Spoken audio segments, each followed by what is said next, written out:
నమస్తే, welcome to Srisailam special. Srisailam చేరిన తర్వాత అక్కడ భక్తులు వేసే ప్రతి అడుగు వారికి కైలాస ప్రాప్తికి మార్గం చూపిస్తుంది.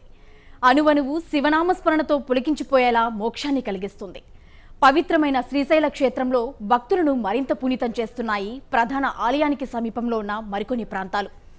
సాక్షాత్తు పరమశివుడి నుదుటి నుంచి పుట్టిన పాలధార, శంకరుడి పంచముఖాల నుంచి ఉద్భవించిన పంచధారలు భక్తుల వ్యాధులు నయం చేస్తుంటే వారి తీరని కోరికలను నెరవేరుస్తూ పూజలు అందుకుంటున్నారు ఇష్టకా పరమేశ్వరి అమ్మవారు.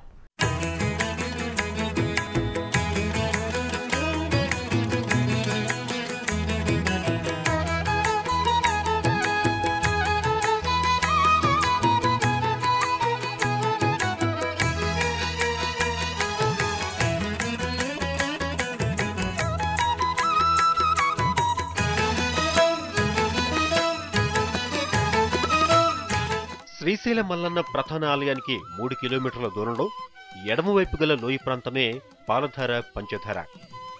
ఎండావనాలతో సంబంధం లేకుండా నిరంతరం వెలువడుతూ ఆధ్యాత్మిక భావనలను వెయ్యింతలు చేసే అతి పవిత్ర ప్రదేశమిదే. ఇంచుమించు పక్కపక్కనే ఒకచోట ఒక జలధార, మరోచోట 5 జలధారలు ప్రవహించడం ఇక్కడి విశేషం. ఆదిదేవుడైన పరమశివుడి నుదుటి నుంచి ఉద్భవించిన ధార పాలధార కాగా, శివుని పంచముఖాల నుంచి ఉద్భవించినవే పంచధారలు. నిరంతరం వెలువడే జలధారలు ముందుకు ప్రవహించకుండా అక్కడే అంతరించిపోవడం ఓ ప్రత్యేకత. ఈ ధారాలను పంచపల్లవ ధారలని వివిధ గ్రంథాలు వర్ణించాయి. వెంటనే అంతరించే ఈ జలధారలు కొంత దూరాన గల భోగవతి అనే లోయలో పైకి వచ్చి పాతాళగంగలో కలుస్తాయని స్కంద పురాణం చెబుతోంది. హటకేశ్వర తీర్థంలో స్నానం చేసి పాలధార పంచధార తీర్థాన్ని సేవించాలని పురాణాలు చెబుతున్నాయి. ఆదిశంకరుడు ఇక్కడున్న ప్రశాంతతకు ముగ్ధులై కొంతకాలం తపస్సు చేసి శివానంద సౌందర్య లహరి రాసినట్లుగా పురాణాలు చెబుతున్నాయి.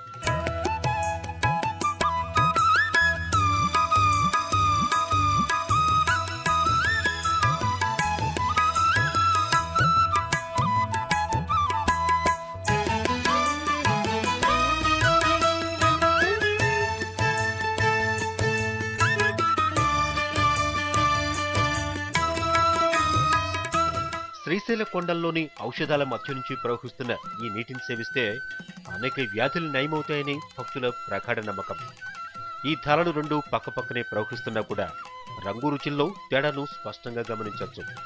పాలధార తెల్లగాను, పంచధార తీపిగాను ఉండడం విశేషం.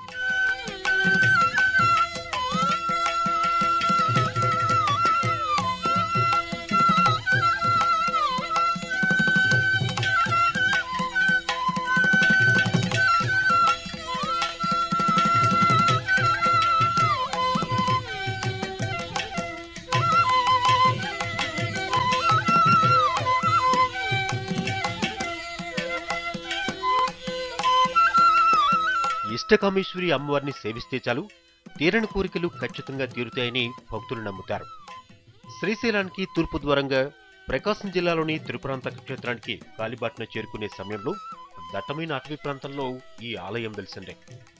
శ్రీశైలం నుంచి డోర్నాల్కు వెళ్లే మార్గంలో 11 కిలోమీటర్లు ప్రయాణించి అక్కడి నుంచి ఎడమవైపు నెక్కంటి పాలుట్ల అడవి మార్గంలో 10 కిలోమీటర్లు ప్రయాణించి ఈ ఆలయాన్ని చేరుకోవచ్చు. ఈ ఆలయ గోపుర నిర్మాణం విచిత్రంగా ఉంటుంది. ఈ ఆలయంలో మనకు కనిపించే మూర్తిని పోలిన మరో విగ్రహం భారతదేశంలో మరెక్కడా కూడా కనపడదు. కోరిన కోరికలు తీర్చే తల్లిగా ప్రసిద్ధి చెందిన ఈమె ధ్యానముద్రాంకిత. ఈ ఆలయం ఒకప్పుడు ఎంతో ఉన్నత స్థితిలో ఉన్నట్లుగా అక్కడి ఆధారాలు బట్టి తెలుస్తోంది. ఈ ఆలయంలోని అమ్మవారి విగ్రహాన్ని క్వాడ్స్ రాయితో ఎంతో సుందరంగా మలిచారు. చతుర్భుజాలు కలిగిన ఈ దేవికి 2 చేతుల్లో కలువు మొగ్గలు, కింది కుడి చేతిలో రుద్రాక్షమాల, ఎడమ చేతిలో శివలింగం ధరించి ఉంటుంది. కిరీటముకుటాన్ని కలిగి ఉన్న ఈ దేవి రుద్రాక్షమాలనే కర్ణాభరణాలు, కంఠాభరణాలుగా ధరించి ఉంటుంది.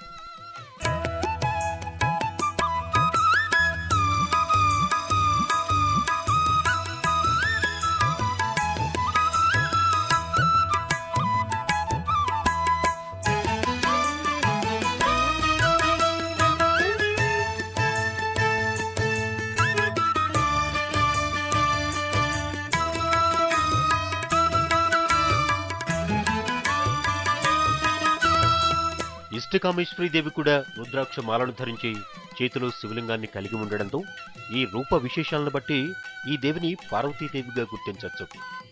పద్మాసనంలో ఉండడంతో ఆమె యోగధ్యానంలో ఉన్నట్లుగా భావిస్తారు.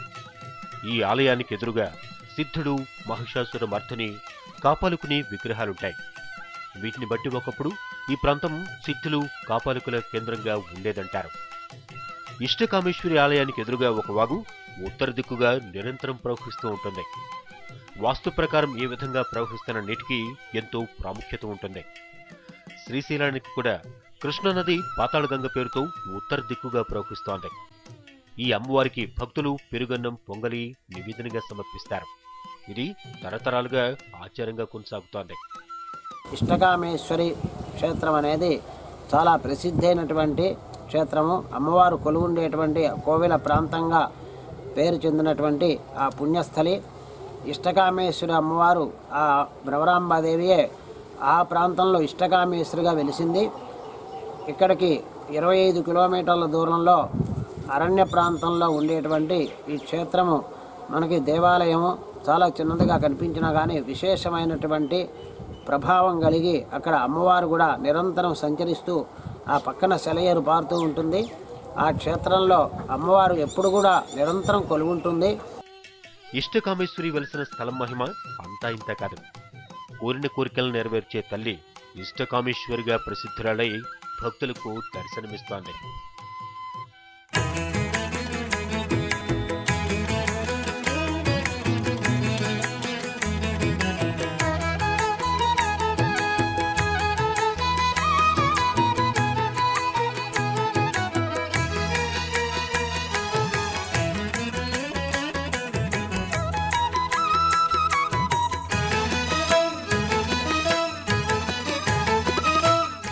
ఇది ఇవాల్టి స్పెషల్. మరో ప్రత్యేక కథనంతో మళ్ళీ కలుద్దాం.